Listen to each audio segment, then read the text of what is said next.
Okay, good morning, everybody. It's Wednesday, September 23rd.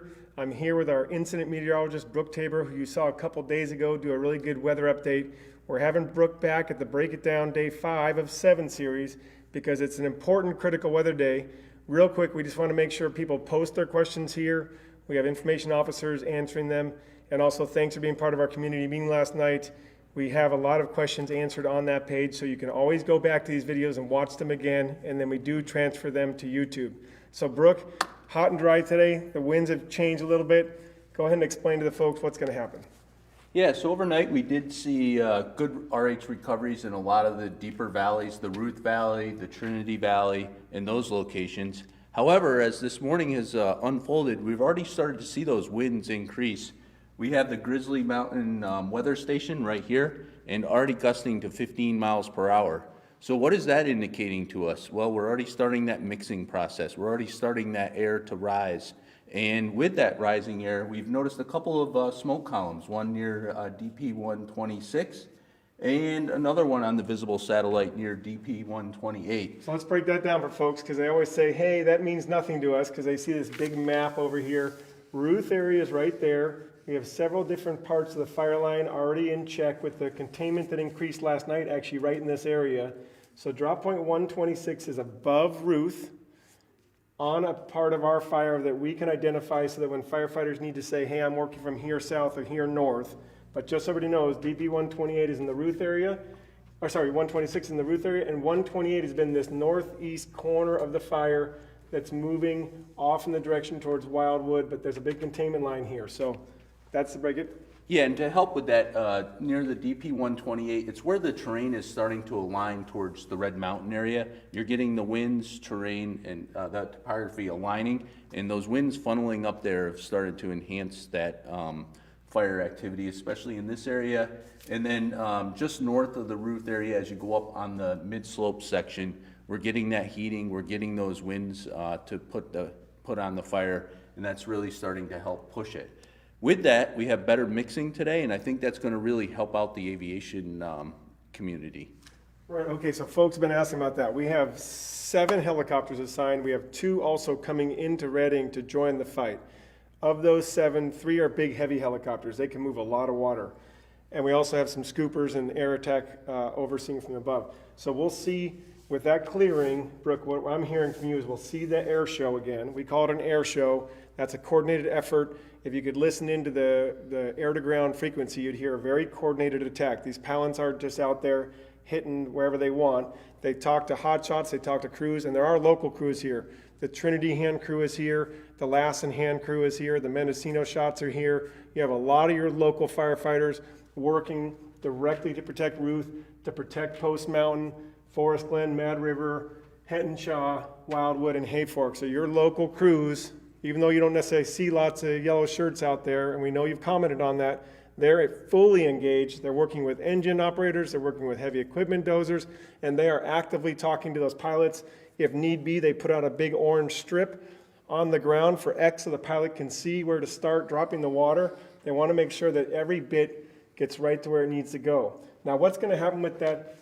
We have the clear wind here, but then is that going to smoke out Post Mountain and Hayfork? Yeah, Cale, you bring up a good point. Already visible satellite showing clear air here. I think the air show can start in Divisions Charlie, Divisions Alpha, and Divisions Echo. However, the transport winds, the winds that move that smoke, are moving from southwest to northeast, and that will unfortunately move that smoke into the north to northeastern aspect of the fire. So Divisions Kilo, Divisions Mike, especially in the deeper Trinity, South Trinity area, Post Mountain, even up into Hayfork, you're going to see a lot of smoke today through the morning hours. However, we're going to break that lid off that boiling pot of water, and you're going to see the atmosphere sort of open up this afternoon as that inversion breaks. So I even think you're going to get some clean air up in here near drop point 127, 128, and they should be able to get some air in there later this afternoon.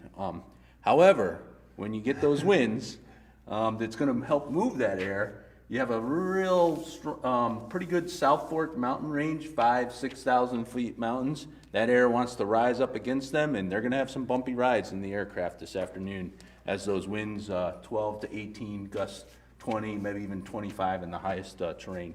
So we're also anticipating increased fire activity, and with that becomes spotting. Spotting is when the fire picks up, is able to burn higher in the trees, and is able to throw branches and pine cones over. So we are giving everybody the heads up that if we get spotting ahead of the fire and below the 36 or over the 36 today, the 36 will close. From the 3 junction is where the sheriffs will close it, and somewhere back to Mad River. So in the end, we've been letting you know for days, the goal is to keep the fire below the 36. The weather has been cooperating because we've been able to check that fire spread to the north, which is why it's still 1.6 miles from 36. However, now we have an alignment. So if we have a pocket of fuel in this area or in this area that picks up a spark and drops it into this area we've been trying to put our containment lines, now it takes the firefight to a whole new level. And we train for this. This is our job. This is what we do. We assess the risk. We assess our options. And the first thing that'll happen if we have a firefight that's moving towards 36 today, the road will close. When the road closes, that allows our engines, our tenders, and everybody, and they'll be calling Brooke throughout the day. And that's what happens. I mean, explain when you get that call, like, hey, can we get a critical weather fire briefing? Yeah, speaking of calls, yesterday from Division L, Echo in this area here, drop point 126.5, when they were doing a spot forecast, and they had said, yeah, we noticed the winds were increasing a little bit more, and they wanted a wind update.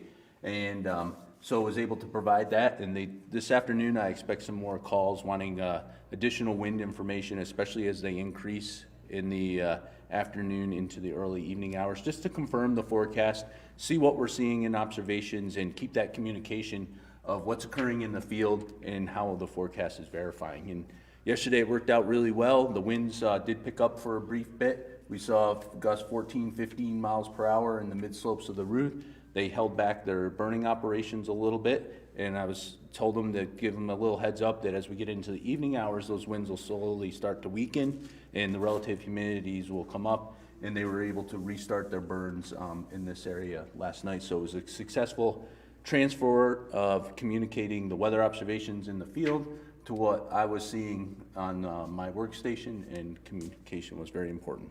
So why can't a firefighter or a hotshot just pick up their phone and click refresh? I mean, I know you have things like the remote automated weather systems.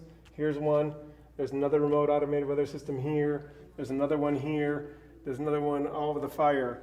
So can the firefighters just use their smartphones and get an exact forecast, or how do you integrate all that information for them? So I use all the observations that you pointed out on the field, and then we go into modeling, trying to forecast what we expect based on the current conditions and looking into the future. And that's where I sort of do the interpolation, take the risks, and look at the impacts and the way topography will be and how it's going to be handled, and come up with the forecast and then communicate that to the fire crews. And today they're really dialed into those winds, especially as they develop this afternoon. I've done some special wind ninja runs that really highlight the higher terrain and the timing of those winds, the magnitude of the winds, and how that will, how the terrain will increase or influence those winds as we go into this afternoon and this evening. Well, I know they met late last night to get a battle plan to be able to deal with fire if it moves towards the 36.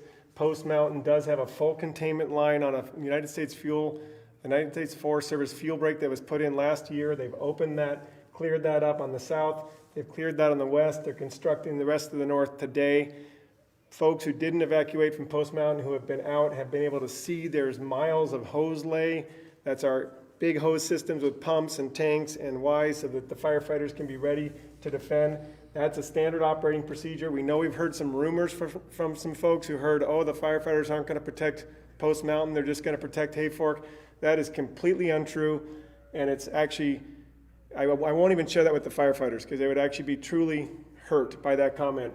They have been working their tails off in here with the heavy equipment. We have a whole fleet of bulldozers that's been working both on the top end, on the west end, and all around Post Mountain.